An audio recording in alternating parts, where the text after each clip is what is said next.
In the late hours of the night, Tony gently woke Rose from her sleep, a sense of urgency in his voice. "Rose, there's something important I need to share with you," he began, his words making her ears stand up, eager to listen to why he had disturbed her at this late hour. "That day Judith caught us in bed, I lost control and pushed her, causing her to hit her head on the wall, and she passed away. While I feel happy that she no longer poses a threat to us being together, I am haunted by the fear of her children exposing the truth about what happened. They witnessed me causing their mother's death. Though I had silenced them with my threats, I'm afraid they might expose me someday." Shocked by Tony's confession, Rose offered an evil suggestion to Tony. "Is that why you're worried, my love? The only way to ensure our secret remains safe is to take quick action against Judith's children," she said, her words carrying a dark tone. "We could prepare a meal for them, secretly adding a poison that will ensure they never have the chance to reveal their mother's fate to anyone." Tony loved Rose's idea of killing the children as he hugged her tightly. The next day, Rose went out and bought some delicious jollof rice and chicken for Amanda and Emma, but she secretly added poison to it. When she got back home, Emma was the only one there, so she gave him the food and told him to share it with Amanda. Emma, who was hungry, took the food to the backyard but couldn't find Amanda there. Like a hungry lion, he started devouring the food. Within minutes of eating the poisoned food, Emma collapsed to the floor. Amanda, who had gone out to sell pure water to earn some money for food, returned home to find her brother on the ground in the backyard with the plates of jollof rice before him. She tried to wake him up, but he wouldn't move. Amanda couldn't hold back her tears as she begged her brother to come back to her. "Emma, why are you leaving me alone? Please don't do this to me," she cried out in pain. Filled with anger and pain, Amanda confronted Rose, who was shocked that she was still alive. "Who poisoned Emma's food?" she demanded, her voice filled with anger.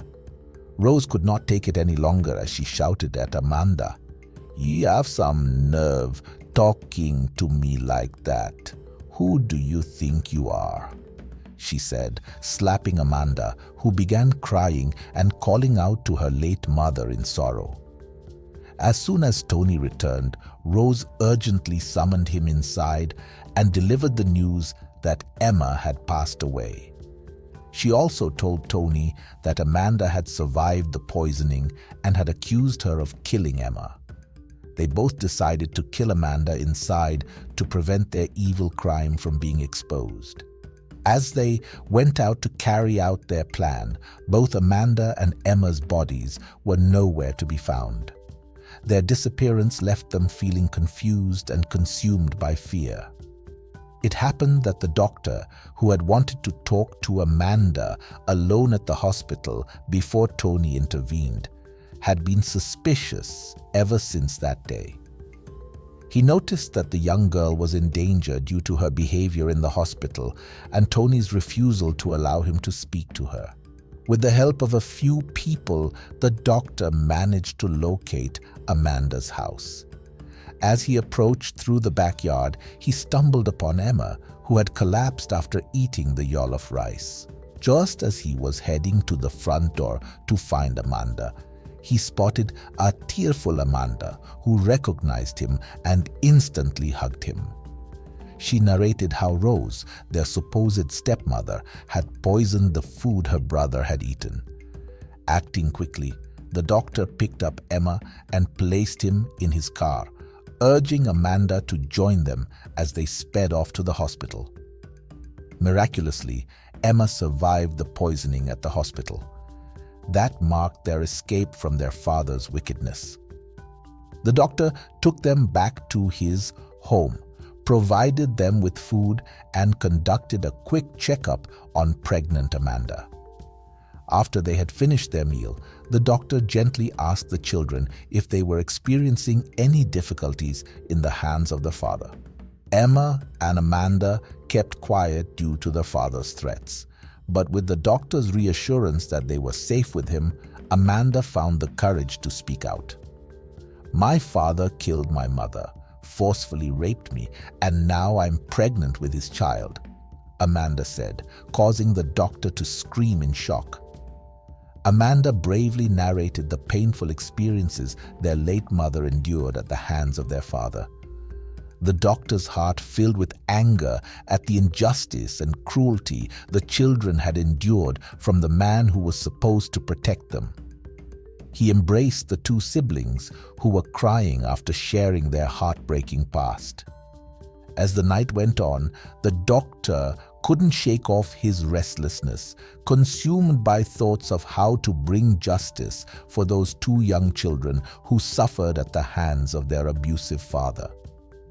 At the same time, Tony and Rose were out on the street, determined to find and harm Amanda according to their evil plans. They were scared that she might end up exposing them.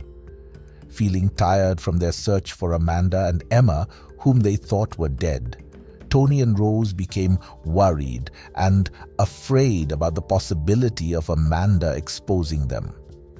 Tony suggested they go home as it was already late. "Let's pack up and leave first thing in the morning. I'm worried that Amanda may have already gone to the police." Tony voiced his concern.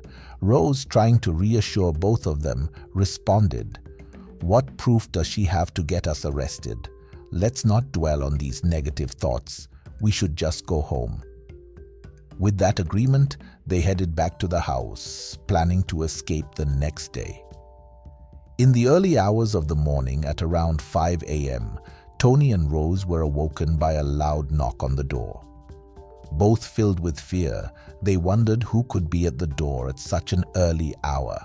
The voice of Amanda calling out, "Daddy, it's me, Amanda," rang out through the door, bringing relief to the both. Rose, eager to complete her plan of killing Amanda, quickly opened the door, only to be met with the unexpected sight of a man and 4 police officers standing before them.